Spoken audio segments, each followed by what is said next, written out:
Hello बच्चों, मैं पूजा चौधरी आज की कक्षा में आप सबका स्वागत करती हूं। बच्चों, हम कक्षा 10 के सामाजिक विज्ञान विषय के अंतर्गत राजनीति विज्ञान को पढ़ रहे हैं, जिसमें कि हमने हमारा दूसरा अध्याय प्रारंभ कर लिया था और हमारे दूसरे अध्याय का नाम है संघवाद। आज हम हमारे दूसरे अध्याय के भाग 2 को प्रारंभ करने जा रहे हैं, जिसका नाम है भारत की संघीय व्यवस्था। तो शुरू करते हैं अध्याय 2 का भाग 2। बच्चों, पिछले भाग में हमने संघवाद का परिचय जाना, जिसके अंतर्गत हमने कहा फेडरलिज्म अंग्रेजी शब्द है जिसका अनुवाद संघवाद है और यह लैटिन भाषा के फोइडस शब्द से बना है, जिसका अर्थ होता है संधि या समझौता। इसके अंतर्गत सत्ता का ऊर्ध्वाधर तरीके से बंटवारा किया जाता है, यानी कि सरकार के 2 स्तर इसके अंतर्गत होते हैं और एक होता है केंद्र की सरकार, दूसरा होता है राज्यों के स्तर पर सरकार या प्रांत की सरकार। और इस प्रकार से सत्ता का बंटवारा होता है और इसे ही सत्ता का ऊर्ध्वाधर बंटवारा भी कहते हैं। इन 2 स्तरों की सरकारों में अधिकारों का भी बंटवारा होता है और इसी के अंतर्गत हमने बात की कि भारत में भी संघात्मक व्यवस्था ही है। और भारत में संघात्मक व्यवस्था के अंतर्गत हमने देखा कि किस प्रकार से हमारे संविधान में ही स्पष्टतः संघवाद की बात कही गई है, यानी भारत राज्यों का संघ है, जिसके अंतर्गत भारत में विभिन्न राज्य हैं और उन राज्यों को भी अपने अपने अधिकार दिए गए हैं और अपने अपने विषय भी हमारे संविधान में दिए गए हैं। और इसी कारण भारत के संविधान में 3 सूचियों की बात भी कही गई है, जिसमें कि हमने देखा था संघ सूची, राज्य सूची और समवर्ती सूची। और इनके आधार पर हमने बात की थी कि संविधान के अंतर्गत ही सभी विषयों को स्पष्ट रूप से बता दिया गया है कि कौन से विषयों पर केंद्र सरकार कानून बनाएगी और कौन से विषयों पर राज्य सरकार कानून बनाएगी। और यदि इसमें भी विवाद उत्पन्न हो जाता है तो केंद्र की जो सरकार है उसके द्वारा बनाया गया कानून ही मान्य होगा।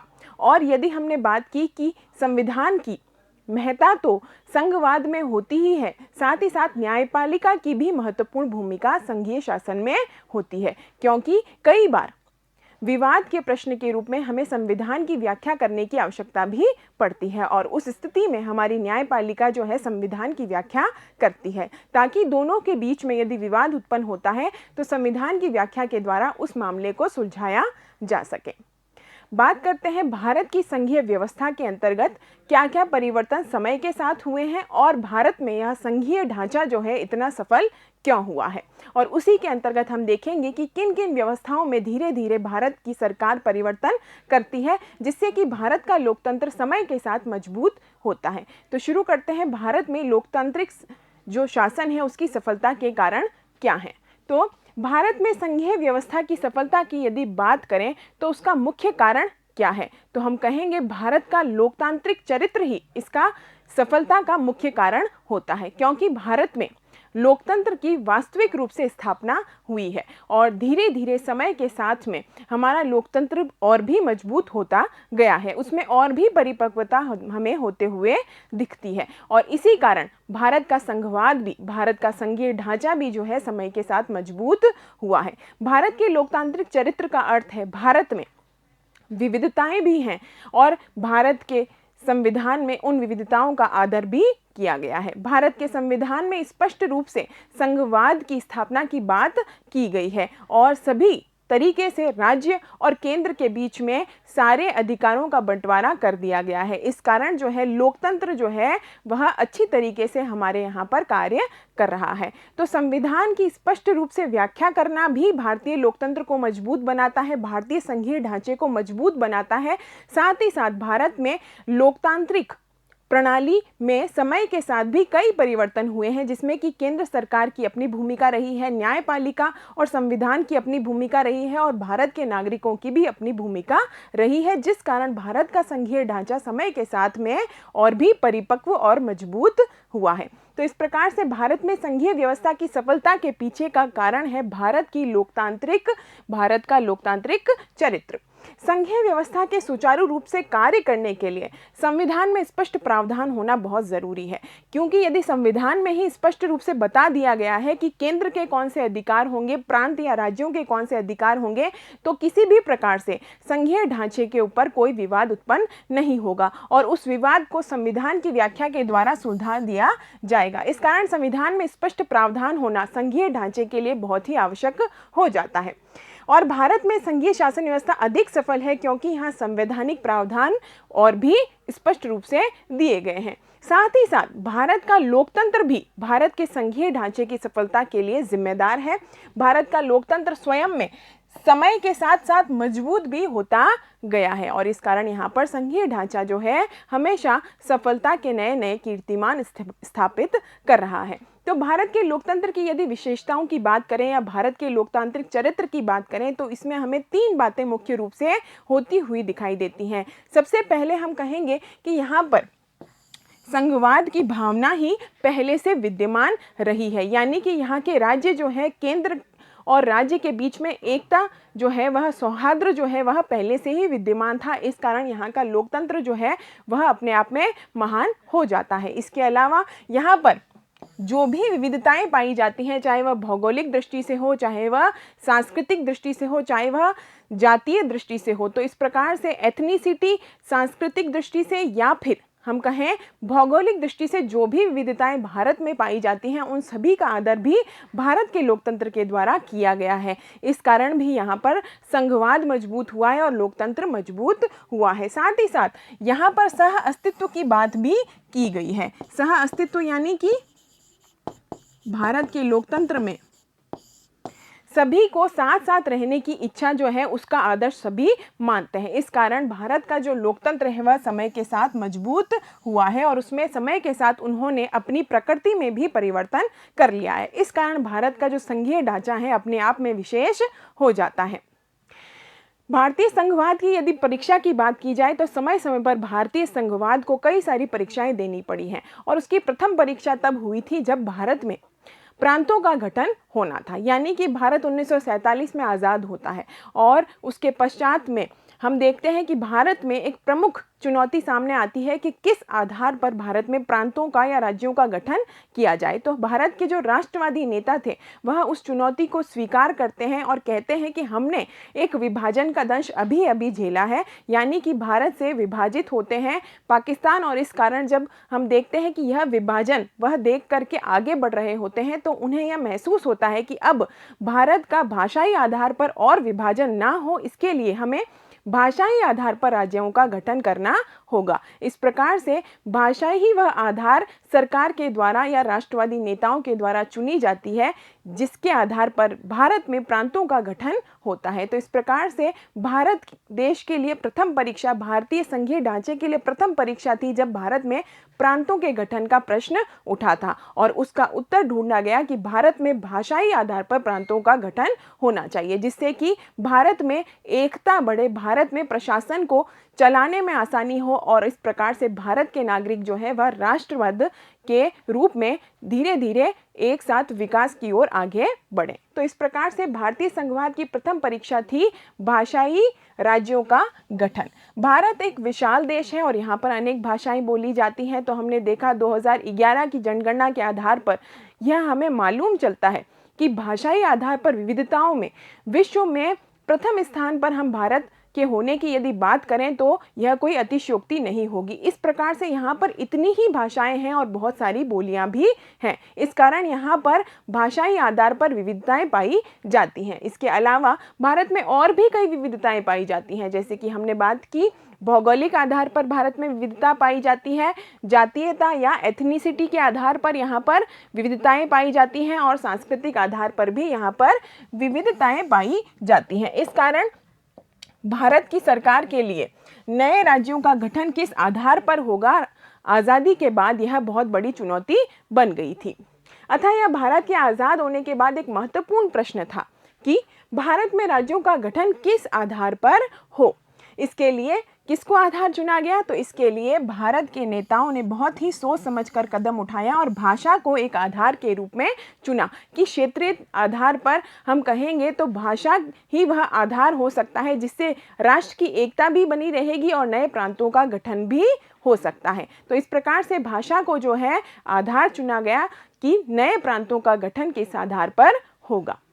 नए राज्यों को बनाने के लिए 1950 के दशक में भारत के कई पुराने राज्यों की सीमाएं बदली, यानी कि हमने जब भी हमारे मानचित्र, भारत के मानचित्र को देखा है तो उसमें 1947 से लेकर के अब तक कई बार परिवर्तन हुआ है। कई राज्यों की सीमाओं में परिवर्तन हुआ है, कई राज्यों की सीमाओं को छोटा किया गया है, कई का विस्तार किया गया है, कई नए राज्य बनाए गए हैं। तो इस प्रकार से कई बार हमारे भारतीय मानचित्र की राज्यों की सीमाओं में परिवर्तन देखा गया है। तो यह राज्यों की सीमाएं बदली ताकि यह सुनिश्चित किया जा सके कि एक भाषा बोलने वाले लोग एक राज्य में आ जाएं। तो इस प्रकार से सीमाओं में परिवर्तन होता है और एक भाषा बोलने वाले क्षेत्र को एक राज्य के अंतर्गत संगठित कर दिया गया। तो इस प्रकार से भाषाई आधार पर भारत में प्रांतों का गठन किया गया।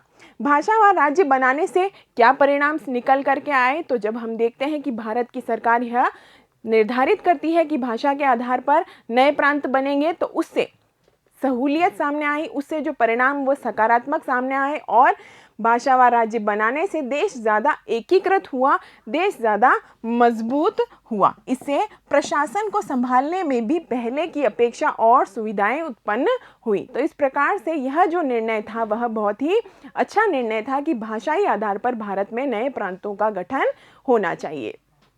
इसके बाद भी भारत में नए राज्यों का गठन हुआ, लेकिन यह अन्य आधारों पर था। यानी भाषाई आधार पर भारत में राज्यों का गठन हो जाता है, उसके बाद भी भारत में कई राज्यों का गठन हुआ, लेकिन यह अन्य आधारों पर किया गया। और उसमें कौन से आधार चुने गए? तो वह थे भौगोलिक आधार पर राज्यों का गठन हुआ, साथ ही साथ जातीयता या एथनिसिटी के आधार पर नए राज्यों का गठन हुआ और सांस्कृतिक आधार पर भी नए राज्यों का गठन हुआ। और ऐसे कौन से राज्य थे? तो हम कह सकते हैं नागालैंड, उत्तराखंड और झारखंड ऐसे राज्य थे जहां पर अन्य आधारों पर राज्यों का गठन हुआ था। तो इस प्रकार से कुछ अन्य राज्यों के अंतर्गत जब गठन हुआ तो वह भौगोलिक दृष्टि से जातीयताओं या एथनिसिटी या संस्कृति को आधार मान करके उनका गठन हुआ था, जिसमें कि नागालैंड राज्य की स्थापना, उत्तराखंड और झारखंड की स्थापना की बात की जा सकती है।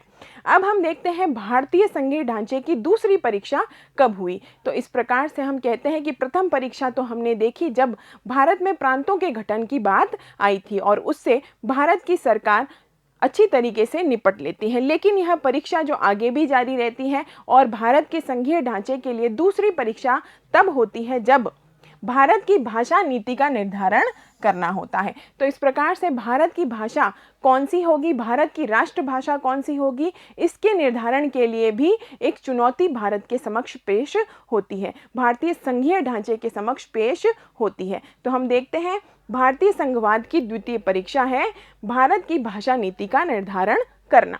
तो भाषा के आधार पर भारत में शांतिपूर्ण तरीके से राज्यों का गठन हुआ और इस परीक्षा में भारत सफल होता है। भारत के लिए पहली परीक्षा तो भारत ने पास की, जबकि भारत के संघीय ढांचे की दूसरी परीक्षा थी भारत की भाषा नीति को लेकर, जिससे भी हमें अच्छी तरीके से निपटना था, जो भी हमारे लिए एक बड़ी चुनौती थी। तो भारत में जो है, भारत के संविधान में यह देखा गया कि भारत इतनी भाषाओं और बोलियों से यहाँ पर विविधता पाई जाती है, इस कारण किसी एक भाषा को राष्ट्रभाषा बनाया जा सकता है या नहीं।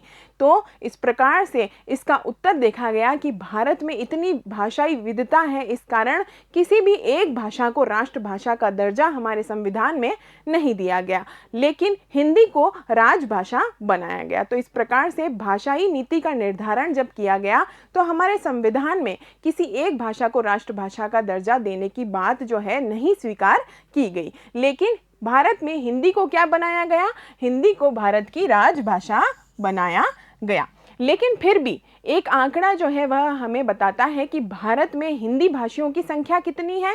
तो भारत की कुल आबादी का केवल 40%, लगभग 40% ही जो क्या है, हिंदी जो है बोलते हैं। तो हिंदी को मातृभाषा के रूप में भारतीय कितने प्रयोग करते हैं? तो वह केवल 40% ही है। तो इस प्रकार से भारत की सरकार के सामने यह प्रश्न आ जाता है कि अब हमें भारत के अन्य भाषा भाषी लोगों को भी उतना ही सम्मान देना होगा, उनकी भाषाओं को भी आदर देना होगा। और इस प्रकार से भारत की सरकार यह मार्ग चुनती है कि अब हम इस प्रकार से अन्य भाषाओं को भी संरक्षण देंगे, जिससे कि अन्य भाषा भाषी लोग जो हैं वह विरोध प्रकट ना करें। और इस प्रकार भारत की सरकार जो है सावधानी पूर्वक अन्य भाषाओं के संरक्षण के प्रयास भी जारी रखती है और उनको अपनी अपने राज्यों में राजभाषाओं के कामकाज के लिए प्रयोग करने के लिए छूट दे देती है। तो इस प्रकार से हिंदी भाषी सिर्फ 40% भारतीयों की मातृभाषा है। इसलिए आवश्यक हो जाता है कि दूसरी भाषाओं के संरक्षण के उपाय भी किए जाएं, यानी कि भारत की जो 60% आबादी है जो जिनकी मातृभाषा हिंदी नहीं है, उनकी भाषाओं के लिए भी संरक्षण के प्रयास किए जाने आवश्यक हो गए थे। इसलिए भारत की अन्य भाषाओं के संरक्षण के उपाय के अंतर्गत भारतीय संविधान में क्या प्रावधान किया गया? भारतीय संविधान में हिंदी के अलावा अन्य 21 भाषाओं को अनुसूचित भाषा का दर्जा दिया गया है। इस प्रकार से 8वीं अनुसूची में कुल 22 भाषाओं को अनुसूचित भाषा का दर्जा दिया गया, जिसमें कि एक हमारी हिंदी थी जो कि हमारी राजभाषा है। प्रत्येक राज्य की अपनी राजभाषाएं थी और भारत की सरकार उनको यह छूट देती है कि आप कामकाज के लिए अपनी अपनी राजभाषाओं का प्रयोग अपने राज्यों में कर सकते हैं। तो इस प्रकार से राज्यों को अपना अधिकांश काम अपनी राजभाषा में ही होता है। तो भारत के नेताओं ने श्रीलंका देश के बिल्कुल उलट व्यवस्था की, जिसमें कि श्रीलंका जहां पर बहुत ही कठोर रवैया अपनाता है, लेकिन भारत की सरकार इन अन्य भाषाओं के लिए लचीला रवैया अपनाती है और उनको अपने अपने राज्यों में कामकाज के लिए प्रयोग करने के लिए छूट दे देती है। तो भारत के नेताओं ने श्रीलंका देश के उलट सभी भाषा भाषियों के हितों को भी ध्यान रखा और हिंदी का उपयोग बढ़ाने के लिए भी सावधानी पूर्वक व्यवहार किया, यानी कि हिंदी का उपयोग भी बढ़ता जाए लेकिन अन्य भाषाओं का सम्मान भी जारी रहे, अन्य भाषाओं का आदर करने के लिए और संरक्षण करने के लिए भी प्रयास सरकार के द्वारा किए गए। संविधान के अनुसार सरकारी कामकाज की भाषा के तौर पर अंग्रेजी भाषा का प्रयोग 1965 में ही बंद हो जाना चाहिए था, लेकिन ऐसा नहीं किया गया। और ऐसा क्यों नहीं किया गया? तो इसका कारण था कि भारत के जो गैर हिंदी भाषी राज्य थे उनकी मांग थी कि अंग्रेजी का प्रयोग जो है वह जारी रखा जाए। तो इस प्रकार से 1965 में अंग्रेजी का प्रयोग बंद हो जाना चाहिए था, लेकिन भारत की सरकार इन गैर हिंदी भाषी राज्यों की जो मांग है उनको मानती है और उसके परिणाम स्वरूप गैर हिंदी भाषी राज्यों के प्रति केंद्र सरकार उदार रुख अपनाते हुए सभी गैर हिंदी भाषी राज्यों की उपरोक्त मांग को मानते हुए केंद्र सरकार ने हिंदी के साथ साथ अंग्रेजी को भी राजकीय कामों में प्रयोग की अनुमति दे दी। तो इस प्रकार से केंद्र ने श्रीलंका देश के उलट किस प्रकार का रवैया अपनाया? एक उदार रवैया, एक उदार रुख अपनाया और अंग्रेजी को भी राजकीय कामों में प्रयोग करने की अनुमति दे दी। तो इस प्रकार से यह लचीला रुख था केंद्र की सरकार का, यह लचीला रुख था केंद्र की सरकार का गैर हिंदी भाषी राज्यों के प्रति। और अन्य राज्यों पर हिंदी को कभी भी भारत की सरकार द्वारा थोपा नहीं गया। तो इस प्रकार से हमने क्या कहा कि यह दूसरी परीक्षा भी भारत की सरकार पास कर लेती है जब वह अपने लचीले रुख को अन्य भाषा भाषी राज्यों के लिए दिखाती है और वह हिंदी को अन्य राज्यों पर नहीं थोपती है। इस प्रकार से भारत की भाषा नीति का निर्धारण करते समय भारत की सरकार जो है हिंदी को बढ़ावा देने की बात भी करती है, अंग्रेजी यानी कि गैर हिंदी भाषी राज्यों की मांग को भी वह मानती है और उनको भी अंग्रेजी कामकाज के प्रयोग के लिए अनुमति दे देती है। भारत में केंद्र राज्य संबंध का इतिहास यदि हम देखते हैं तो हम कहेंगे भारत में केंद्र राज्य संबंध का इतिहास या संघवाद का इतिहास जो है वह भी बहुत परिवर्तित हुआ है, यानी कि भारत में केंद्रीय सरकार के द्वारा कई बार ऐसे कार्य किए गए हैं जिससे कि भारत के संघीय ढांचे पर एक प्रश्न चिन्ह लग सकता था, लेकिन समय के साथ में यह धीरे धीरे कम होता गया और इसमें परिवर्तन होने में हमारे न्यायपालिका की महत्वपूर्ण भूमिका भी रही है। तो देखते हैं केंद्र राज्य संबंधों का इतिहास क्या रहा है और उसमें किस प्रकार से परिवर्तन आया है और क्या परिवर्तन के कारण रहे हैं। तो भारत में केंद्र राज्य संबंध का इतिहास यदि हम उठाकर देखें तो प्रारंभ में कई वर्षों तक भारत में एक ही दल की सरकार रही थी और इस कारण राज्यों की स्वायत्तता का प्रश्न आया ही नहीं। लेकिन बाद में जाकर के केंद्र में जब एक दल की सरकार बनती है और राज्यों में दूसरे दल की सरकार बनने लगी तब टकराव की स्थिति उत्पन्न हुई और इसका फायदा केंद्र सरकार ने भी उठाया। तो केंद्र सरकार ने अपने विपरीत दलों की सरकार को कई बार भंग करने की कोशिश की जो कि राज्यों में थी और इसे ही हम कह सकते हैं कि भारतीय संघवाद के ढांचे पर उस समय पर प्रश्न चिन्ह लग गया था। तो बात करते हैं भारत में केंद्र राज्य संबंध का इतिहास। तो भारत में समय के साथ संघवाद मजबूत हुआ है और संविधान में सत्ता की साझेदारी की व्यवस्था होना महत्वपूर्ण है, परंतु इसके साथ ही साथ संघवाद का मजबूत होना निर्भर करता है वहां के शासक दल पर और वहां के नेताओं पर। तो इस प्रकार से संविधान में तो सत्ता की साझेदारी की बात की गई है, संघवाद की बात की गई है, लेकिन यह बहुत कुछ निर्भर करता है उस देश के शासक दल पर भी, वहां के नेताओं पर भी, कि वह राजनीतिक रूप से इस संघवाद का परिचय देते हैं या फिर इसका दुरुपयोग करते हैं। तो 1990 से पूर्व भारत में यदि केंद्र राज्य संबंधों की बात करें तो वह किस प्रकार के थे, तो हम कहेंगे प्रारंभ में भारत में काफी समय तक एक ही पार्टी का केंद्र व राज्यों में शासन था। तो हम कहेंगे भारत के इतिहास को यदि हम उठाकर देखें राजनीतिक इतिहास में, तो प्रारंभ में एक ही पार्टी भारत के केंद्र में भी बैठती थी और वही राज्यों में भी शासन कर रही थी। तो इस प्रकार से कभी टकराव की स्थिति उत्पन्न ही नहीं हुई। लेकिन परिस्थिति में बदलाव तब आता है जब केंद्र व राज्य दोनों स्थानों पर अलग अलग सरकारें आई, यानी कि केंद्र में किसी एक दल की सरकार है तो राज्य में दूसरे दल की सरकार आने लगी। तो इस प्रकार से परिस्थिति में बदलाव आया और यहाँ पर टकराव की स्थिति उत्पन्न होती है, यानी केंद्र और राज्य के जो संबंध थे यहाँ पर टकराव की स्थिति में आ जाते हैं। तो केंद्र ने राज्यों के अधिकारों को कई बार अनदेखा किया, यानी कि केंद्र की सरकार जो कि किसी एक दल की है और राज्य की सरकार जो किसी दूसरे दल की है, तो इस स्थिति में केंद्र ने उस राज्य की सरकार को कई बार भंग करने की कोशिश की और राज्य के जो अधिकार थे उनको अनदेखा किया था। तो 1990 तक केंद्र सरकार ने कई बार संवैधानिक प्रावधानों का दुरुपयोग किया, यानी कि संविधान के अंतर्गत जो भी प्रावधान थे उसको तोड़ मरोड़ कर अपने अनुसार केंद्र ने उसका राज्यों के खिलाफ प्रयोग किया था। तो इस प्रकार से यह स्थिति 1990 तक थी जब केंद्र सरकार ने कई बार संवैधानिक प्रावधानों का दुरुपयोग किया और राज्यों की जो अधिकार थे उनको अनदेखा कर दिया। विपक्षी दलों की राज्य सरकारों को केंद्र सरकार द्वारा भंग कर दिया गया था, यानी कि हमने कहा संवैधानिक प्रावधानों का दुरुपयोग किया, तो उसमें केंद्र द्वारा जो भी विपक्षी दलों की राज्य सरकारें थी उनको केंद्र की सरकार द्वारा क्या कर दिया गया था, भंग कर दिया गया था। तो इस प्रकार से क्या था, हमने देखा केंद्र राज्य जो संबंध थे उनमें टकराव की स्थिति उत्पन्न हो गई थी जो संघवाद की भावना के बिल्कुल ही प्रतिकूल था। तो इस प्रकार से हमने देखा अब संघवाद पर क्या है, एक प्रश्न चिन्ह लग गया है। जब केंद्र सरकार अपने अधिकारों का दुरुपयोग कर रही है, संवैधानिक प्रावधानों को तोड़ मरोड़ कर वह राज्यों की सरकार को भंग करने की कोशिश कर रही थी। इस प्रकार से हमने देखा कि 1990 के आसपास ऐसा कई बार हुआ, लेकिन 1990 के बाद यह स्थिति परिवर्तित होती है जब भारत में लोकसभा के अंदर किसी भी एक दल को बहुमत प्राप्त नहीं होता। तो 1990 के बाद थोड़ा सा स्थिति में परिवर्तन आता है जब भारत में गठबंधन सरकारों का प्रारंभ होता है, क्योंकि लोकसभा में किसी एक दल को बहुमत प्राप्त नहीं होता। इस कारण भारत में क्या होता है, गठबंधन सरकार केंद्र में आने लगती है और गठबंधन सरकार के लिए केंद्र में जो मुख्य राजनीतिक दल था उसे अन्य राजनीतिक दलों की आवश्यकता पड़ी। तो इस प्रकार से अन्य राजनीतिक दलों के लिए उसने क्षेत्रीय दलों का समर्थन प्राप्त किया और इस प्रकार से क्षेत्रीय दलों की जो अवधारणा थी वह भी उस समय पर उत्पन्न हो गई थी। तो गठबंधन सरकार, क्षेत्रीय दलों का उद्भव होना, इन दोनों की वजह से केंद्र राज्य संबंधों में परिवर्तन आया और इस प्रकार से धीरे धीरे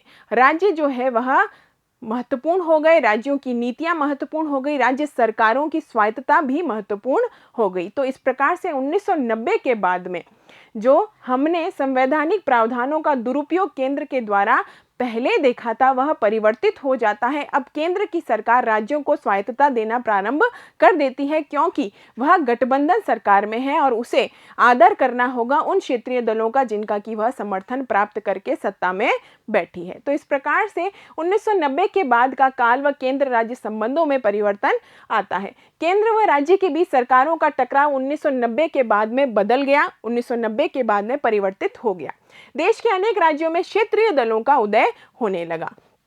तो इस प्रकार से राज्यों में क्षेत्रीय दलों की सरकारें आने लगी और केंद्र में गठबंधन सरकार भी प्रारंभ हो गई। तो यह गठबंधन सरकार क्यों प्रारंभ होती है, तो आपको ध्यान रखना है गठबंधन सरकार उस स्थिति में आती है जब संसद के सदन लोकसभा में किसी भी एक दल का बहुमत स्थापित नहीं हो पाता। तो सबसे बड़ा जो राजनीतिक दल है जिनके की सबसे ज़्यादा सदस्य चुन करके आए हैं, वह अन्य दलों का समर्थन लेकर के सरकार बनाता है और इसे ही गठबंधन सरकार कहा जाता है। तो गठबंधन सरकार का प्रारंभ होता है जब लोकसभा में किसी भी एक दल को बहुमत प्राप्त नहीं होता। केंद्र सरकार में गठबंधन किस किस का हुआ था? तो गठबंधन हो सकता है एक राष्ट्रीय पार्टी का, लेकिन यह राष्ट्रीय पार्टी किसका समर्थन प्राप्त करती है और गठबंधन बनाती है? तो क्षेत्रीय दलों का व अन्य दलों का समर्थन प्राप्त करके यह गठबंधन सरकार केंद्र में बनाने लगी। तो इस प्रकार से केंद्र सरकार में गठबंधन सरकारें आने लगी। इससे सत्ता में साझेदारी प्रारंभ हुई, सत्ता में भागीदारी प्रारंभ होने लगी। यानी कि अब जो राष्ट्रीय पार्टी थी, जो कि समर्थन प्राप्त कर रही थी क्षेत्रीय दलों का या अन्य दलों का, उसे सत्ता में साझेदार बनाने पड़े और सत्ता में साझेदार क्षेत्रीय दलों को या अन्य दलों को बनाना पड़ा था। तो इस प्रकार से सत्ता में साझेदारी प्रारंभ होती है और केंद्र सरकार को, राज्य सरकारों को तथा यहाँ सरकार बनाने वाली क्षेत्रीय पार्टियों को भी आदर देना पड़ता था। यानी कि उनकी भी मांगे यदि होती थी, उन क्षेत्रीय पार्टियों की जो भी मांगे थी, उन्हें भी वह मानने के लिए बाध्य हो जाती थी। तो राज्य सरकारों को भी इसमें स्वायत्तता देनी उन्हें पड़ी। तो इस प्रकार से हम देख रहे हैं 1990 के बाद में जब गठबंधन सरकारें प्रारंभ होती हैं, क्षेत्रीय दलों का उदय होता है, तब केंद्र के द्वारा इन क्षेत्रीय दलों को आधार भी दिया जाता है, उनकी मांगें भी मानी जाती हैं और राज्यों की स्वायत्तता भी वहां से प्रभावित होती है और राज्यों को स्वायत्तता भी दी जाने लगती है। इस कारण 1990 के बाद में केंद्र राज्य संबंधों में परिवर्तन आता है, राज्यों की स्वायत्तता जो है अब धीरे धीरे बढ़ने लगती है। जबकि पहले यदि हम बात करें तो जब हम कह रहे हैं कि केंद्र में सत्तारूढ़ सरकार अलग थी और राज्यों में सत्तारूढ़ सरकार अलग थी, दोनों विपरीत दलों की सरकार थी, तो कई बार केंद्र सरकार ने संवैधानिक प्रावधानों का दुरुपयोग करके राज्यों की विपरीत दलों की सरकार को भंग भी किया था। लेकिन यह स्थिति बाद में परिवर्तित होती है और यहीं पर संघवाद भी मजबूत होता है।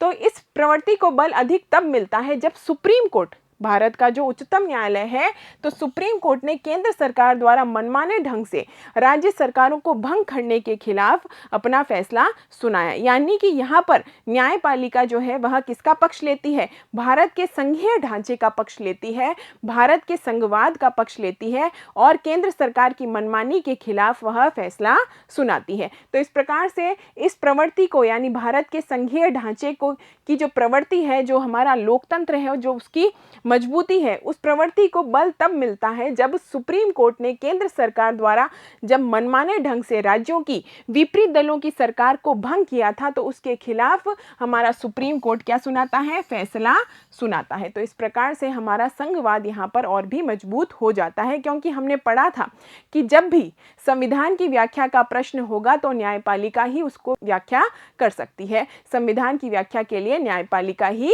कार्य करती है। तो इस प्रकार से न्यायपालिका ने भी अपनी महती भूमिका उस समय पर दिखाई। इस प्रकार संघीय व्यवस्था के तहत सत्ता की साझेदारी संविधान लागू होने के तत्काल बाद वाला जो दौर था उससे अलग हो गई और उससे कहीं ज्यादा प्रभावी हो गई। यानी कि भारत की स्वतंत्रता के पश्चात जिस प्रकार का हमारा संघीय ढांचा था वह इतना मजबूत नहीं था, लेकिन समय के साथ में इसकी प्रकृति में बदलाव होता है और धीरे धीरे हमारी सत्ता की साझेदारी संविधान लागू होने के बाद जो तत्काल स्थिति थी उससे कहीं ज़्यादा मजबूत हमें आज देखने को मिल रही है। अब हम देखेंगे कि भारत में संघीय ढांचे में और परिवर्तन कब आता है, तो हम कहेंगे भारत में सत्ता का विकेंद्रीकरण करके भी भारतीय संघीय ढांचे को और भी मजबूती प्रदान की गई थी। और यह सत्ता का विकेंद्रीकरण कैसा होता है? तो हमने कहा था सत्ता का ऊर्ध्वाधर बंटवारा होता है जब संघवाद आता है और दो स्तरों पर सरकार होती है, एक केंद्रीय स्तर पर और एक प्रांत के स्तर पर, राज्य के स्तर पर। और अब भारत जो है, भारत जैसे ही कई अन्य देश जो हैं वहाँ पर स्थानीय स्वशासन की बात होती है और इस कारण सत्ता को और भी विकेंद्रित कर दिया जाता है और यहाँ पर भी हमें भारतीय संघवाद या भारतीय संघीय ढांचा और भी मजबूत होते हुए दिखता है। तो बात करते हैं सत्ता का विकेंद्रीकरण क्या है और भारत में यह किस प्रकार से होता है। तो भारत एक बहुत ही विशाल देश है, भौगोलिक दृष्टि से भी, सामाजिक और सांस्कृतिक दृष्टि से भी यहाँ पर इस विशालता के कारण विविधता पाई जाती है। इस कारण यहाँ पर केंद्र और राज्य के आधार पर शासन को चलाना थोड़ा सा मुश्किल हो जाता है। इस कारण भारत में स्थानीय शासन की बात की गई। तो इस प्रकार से भारत की विशालता को हमने देखा, जहाँ 2 स्तरों वाली सरकार से काम चलाना बहुत ही मुश्किल होता है।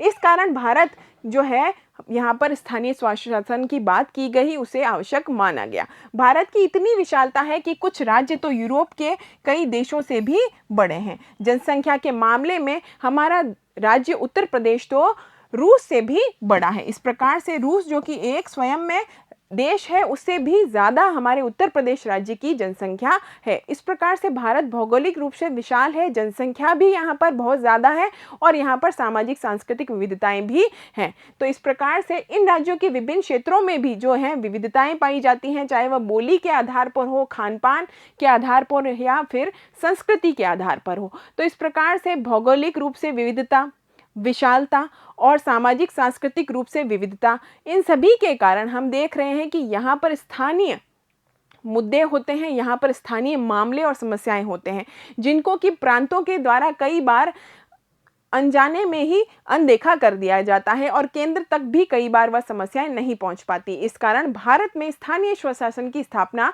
की बात की गई और इसकी स्थापना भी की गई और बाद में जाकर के इसमें और भी ज़्यादा सुधार होता है जब स्थानीय शासन को भारत में संवैधानिक दर्जा दे दिया गया था, संवैधानिक मान्यता दी गई थी और इस प्रकार से भारत में स्थानीय स्वशासन के माध्यम से सत्ता का विकेंद्रीकरण कर दिया गया। अब भारत में सत्ता केंद्र सरकार की भी है, राज्य सरकार की भी है और स्थानीय सरकारें भी हैं। तो इस प्रकार से हमारे भारत में सरकार के 3 स्तर हो चुके हैं। तो स्थानीय शासन की बात करते हैं। भारत की भौगोलिक रूप से विशालता तथा सामाजिक सांस्कृतिक विविधता को देखते हुए सत्ता का विकेंद्रीकरण आवश्यक हो जाता है और भारत की संघीय सत्ता की साझेदारी कितने स्तरों पर कर दी गई? तो भारत की संघीय सत्ता की साझेदारी 3 स्तरों पर कर दी गई। एक केंद्र के स्तर पर, दूसरा प्रांत के स्तर पर और तीसरा स्थानीय स्तर पर। सत्ता का जो तीसरा स्तर था वह किसका था? तो सत्ता का तीसरा स्तर स्थानीय सरकारों का है, जो प्रांतीय स्तर की सरकार के अधीन होता है। तो इस प्रकार से प्रांतीय सरकार के अधीन ही स्थानीय शासन होता है, स्थानीय सरकारें होती है। कई प्रकार के स्थानीय मुद्दे होते हैं, यानी स्थानीय मामले होते हैं, समस्याएं होती हैं, जिनका निपटारा स्थानीय स्तर पर ही किया जा सकता है। स्थानीय सरकार के माध्यम से सरकारी तंत्र में लोगों की सीधी भागीदारी हो सकती है। तो हम क्या कहेंगे? लोगों की सीधी भागीदारी सुनिश्चित करने के लिए भारत में स्थानीय स्तर पर सरकार बनाने की बात की गई। स्थानीय स्वशासन को बाद में आगे जाकर के और भी मजबूत बनाने के लिए संविधान में स्थान दे दिया गया, यानी कि संवैधानिक मान्यता दे दी गई। तो इस प्रकार से स्थानीय स्वशासन और भी मजबूत होता है जब इसे क्या मिलती है? संवैधानिक रूप से मान्यता प्राप्त हो जाती है। वास्तविक विकेंद्रीकरण की दिशा में एक बड़ा कदम था जब भारत में इन स्थानीय स्वशासन को जो है संवैधानिक मान्यता दे दी गई थी और वह कब हुआ था? तो यह हुआ था 1992 में, जब हमारे यहाँ पर स्थानीय सरकारों को संवैधानिक दर्जा दे दिया गया था। और उसके साथ ही साथ ऐसे कई मजबूत प्रभावी कदम उठाए गए थे जिससे कि स्थानीय स्वशासन मजबूत हो सके। स्थानीय स्तर की जो सरकार है उसे कई सारे अधिकार दे दिए गए जिससे कि भारत का विकास और तेजी से हो सके और भारत का जो संघीय ढांचा है वह भी मजबूत हो सके। तो संविधान में संशोधन करके लोकतांत्रिक शासन व्यवस्था के इस तीसरे स्तर यानी स्थानीय शासन को ज्यादा शक्तिशाली और प्रभावी बनाया गया था। प्रभावी बनाने हेतु उठाए गए कुछ प्रमुख कदमों की यदि हम बात करें तो कौन कौन से थे? तो स्थानीय स्वशासी निकायों के चुनाव नियमित रूप से होना, यानी कि हम कहेंगे प्रभावी कदमों के अंतर्गत पहला कदम था नियमित चुनाव होना, यानी कि अब संवैधानिक दर्जा दे दिया गया है और उसमें कुछ प्रभावी कदम जो उठाए गए हैं उसमें पहला कदम है कि अब जो स्थानीय स्वशासी निकाय हैं उनके चुनाव होंगे और वह नियमित रूप से होंगे। तो यह क्या था? यह प्रभावी कदम था, यह संवैधानिक बाध्यता थी कि प्रत्येक 5 वर्ष में इनमें चुनाव करवाना आवश्यक होगा। इसके अलावा जो दूसरा प्रभावी कदम था वह था कि जो भी सदस्य चुन करके आएंगे उनमें भी कुछ वर्गों को जो है, कुछ जातियों को जो है क्या दे दिया गया? आरक्षण दे दिया गया, जिससे कि उन का भी प्रतिनिधित्व सुनिश्चित हो सके इन स्थानीय सरकारों में। तो निर्वाचित स्वशासी निकायों के सदस्य तथा पदाधिकारियों के पदों में अनुसूचित जातियों, जनजातियों और पिछड़ी जातियों के लिए सीटों को आरक्षित कर दिया गया, यानी आरक्षण की व्यवस्था भी हमें स्थानीय स्वशासन में देखने को मिली, जिससे कि वे जातियां जो कि सीधे चुनाव नहीं लड़ सकती वह भी क्या हो जाए, आरक्षित सीटों के माध्यम से अपना प्रतिनिधित्व को सुनिश्चित कर सकें और इस प्रकार से तीसरे स्तर की सरकार में अपनी भागीदारी बढ़ा पाएं और अपने विकास की बात भी आगे रख सकें। इसके अलावा जो तीसरा कदम था, जो तीसरा प्रभावी कदम उठाया गया था, वह था महिलाओं के लिए, यानी कि स्थानीय सरकारों में महिलाओं के लिए भी स्थान आरक्षित कर दिए गए, यानी कि अब महिलाएं जो हैं 33% सीटों पर वह चुन करके आएंगी और महिला आरक्षण भी इसमें दे दिया गया। तो कम से कम 1/3 पद इन स्थानीय सरकारों में महिलाओं के लिए आरक्षित कर दिए गए। इसके अलावा हर राज्य में पंचायत और नगरपालिका चुनाव कराने के लिए राज्य चुनाव आयोग का गठन किया गया। तो राज्य चुनाव आयोग का गठन किया गया जो कि एक स्वतंत्र संस्था थी। तो इस प्रकार से प्रत्येक राज्य में इस प्रकार से राज्य चुनाव आयोग का गठन भी किया गया जो कि इनके चुनाव की व्यवस्था करता है। राज्य सरकारों को अपने राजस्व और अधिकारों का कुछ हिस्सा भी इन स्थानीय स्वशासी निकायों को देना पड़ा। तो इस प्रकार से हमने देखा क्या क्या परिवर्तन हुए जब सत्ता का विकेंद्रीकरण किया गया, लेकिन बाद में इसे और भी प्रभावी बनाने के लिए इसे संवैधानिक मान्यता 1992 में दी गई। इसके तहत ही हम पंचायती राज की बात करते हैं। तो गांव के स्तर पर मौजूद स्थानीय शासन व्यवस्था को पंचायती राज के नाम से जाना जाता है और इसके अंतर्गत हम ग्राम पंचायत की बात करते हैं। तो प्रत्येक गांव में एक पंचायत होती है और कई बार कुछ राज्यों में यह ग्राम समूह की एक पंचायत भी होती है जो एक तरह की परिषद होती है जिसके कई सदस्य व एक अध्यक्ष होता है। जो सदस्य होते हैं उन्हें वार्ड पंच कहते हैं और जो अध्यक्ष होता है उसे सरपंच कहा जाता है। तो सदस्य वार्ड पंच कहलाते हैं जिन्हें वार्डों से चुना जाता है और अध्यक्ष को सरपंच कहा जाता है। इनका चुनाव गांव अथवा वार्डों में रहने वाले सभी वयस्क लोग करते हैं और किसके जरिए करते हैं, तो वयस्क मतदान के जरिए करते हैं। तो यह मतदान के जरिए इन्हें चुनते हैं। इसके अलावा पंचायत समिति जो दूसरा स्तर है वह होता है। तो वह क्या है, पंचायत समिति कुछ ग्राम पंचायतों को मिलाकर एक पंचायत समिति या एक मंडल का गठन किया जाता है जिसे प्रखंड भी कह सकते हैं। तो कुछ ग्राम पंचायतों को मिलाकर एक पंचायत समिति या प्रखंड या मंडल बनता है। इस मंडल के सदस्यों का चुनाव उस क्षेत्र के सभी पंचायतों के सदस्यों के द्वारा किया जाता है। तो इस प्रकार से उस मंडल के सदस्य भी चुने जाते हैं जिन्हें पंचायत समिति के सदस्य भी कह सकते हैं।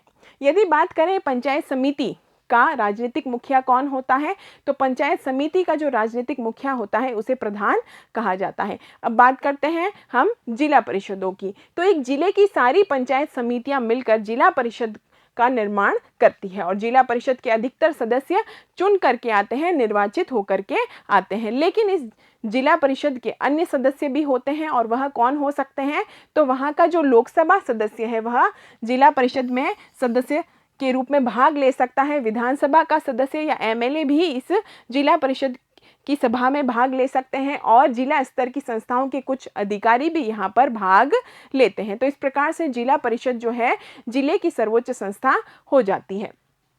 जिला परिषद का राजनीतिक प्रधान जिला प्रमुख कहलाता है। तो इस प्रकार से इसके राजनीतिक प्रधान को जिला प्रमुख कहा जाता है। अब हम बात करते हैं नगरों में स्थानीय शासन की। अब तक हमने बात की 3 स्तरों पर ग्रामीण स्थानीय शासन की, जिसमें हमने ग्राम पंचायत, पंचायत समिति और जिला परिषद की बात की, जिसमें सबसे पहले सरपंच, उसके बाद में प्रधान और फिर जिला प्रमुख होते हैं अध्यक्ष के रूप में। अब हम देखते हैं नगरों में स्थानीय शासन।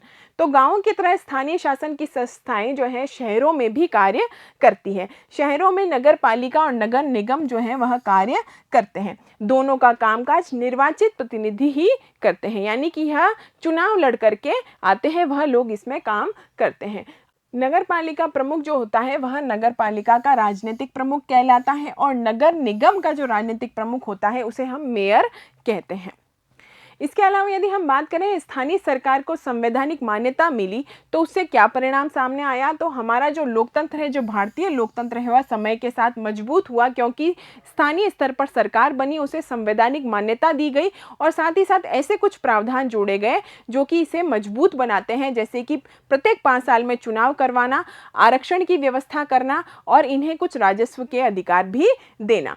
महिलाओं के प्रतिनिधित्व में भी इससे बढ़ोतरी होती है क्योंकि हमने बात की थी 33% आरक्षण किसको दिया गया, महिलाओं को सीटों पर दिया गया। फिर भी हम आज भी स्वशासन की आदर्श स्थिति से काफ़ी दूर हैं, यानी कि हमने संवैधानिक प्रावधान कर दिया है, स्थानीय स्वशासन की बात संविधान में बता दी गई है, लेकिन फिर भी हम स्वशासन की जो अवधारणा है उससे बहुत दूर है क्योंकि इसमें भी कई सारे समस्याएं हमारे सामने चुनौतियों के रूप में देखने को मिल रही है।